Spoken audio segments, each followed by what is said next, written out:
ქალაქ ლაზიკის მომავალი განხორციელდება თუ არა საქართველოში 250 მილიონ დოლარად შეფასებული პროექტი მეცხრე არხის შეერთებულ შტატებში მცხოვრებ ქართულ ბიზნესმენს სკაიპით დაუკვაშვიდა დავით კარტოზია.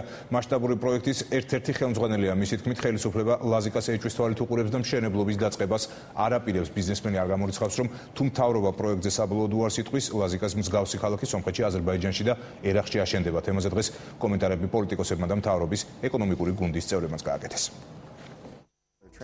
ეს არის ლაზიკის ახალი პროექტი, რომელშიც ამერიკაში მცხოვრები ბიზნესმენები 250 მილიონი დოლარის ჩადებას აპირებენ.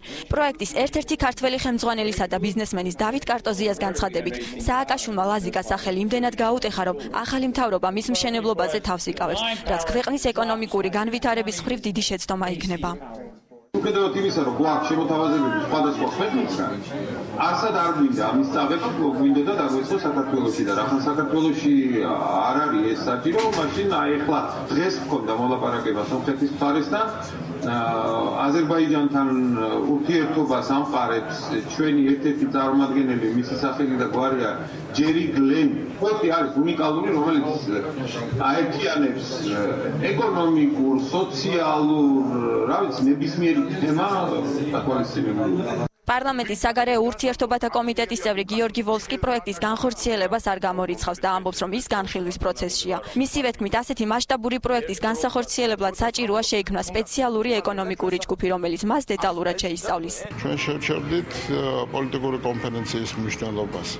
პოლიტიკური კონფერენციის მნიშვნელობა მართლაც მაღალია, მეთუმეტესა ესეთ ვითარებაში, კონფლიქტების თემაზე, ქართულ-რუსული ურთიერთობების თემაზე და ასე შემდეგ.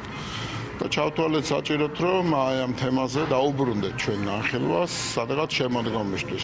საქართველოს ეკონომიკისთვის ლაზიკის ახალი პროექტის დადებით მხარეებზე საუბრობს ეკონომიკის მინისტრის მოადგილე ირაკლი მატკავა. ამბობს, რომ დიდი საზღვაო პორტის მშენებლობამ შესაძლოა მნიშვნელოვნად შეუწყოს ხელი საქართველოს ეკონომიკის პოტენციალის გაძლიერებას.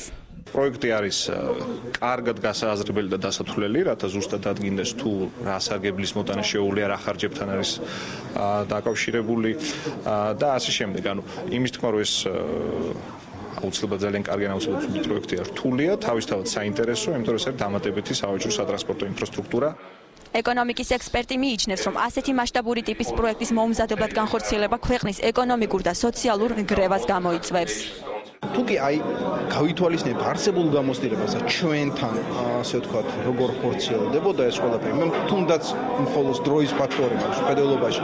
ნახავთ, რომ ამ ტიპის პროექტისთვის, არა თუ ამ ტიპის პროექტის, ბიზნეს პროექტისთვისაც კი არასაკმარის დროში დაიგეგმა, თუ ამას დაგეგმა შეიძლება ეწოდოს და შემდგომ უკვე დაიწყო ეგრეთ წოდებული განხორციელების პროექტი. ახალი ლაზიკის პროექტს მთავრობა უკვე განიხილავს, დაიწყება თუ არა ქალაქის მშენებლობა, შემოდგომის ბოლოს გახდება ცნობილი.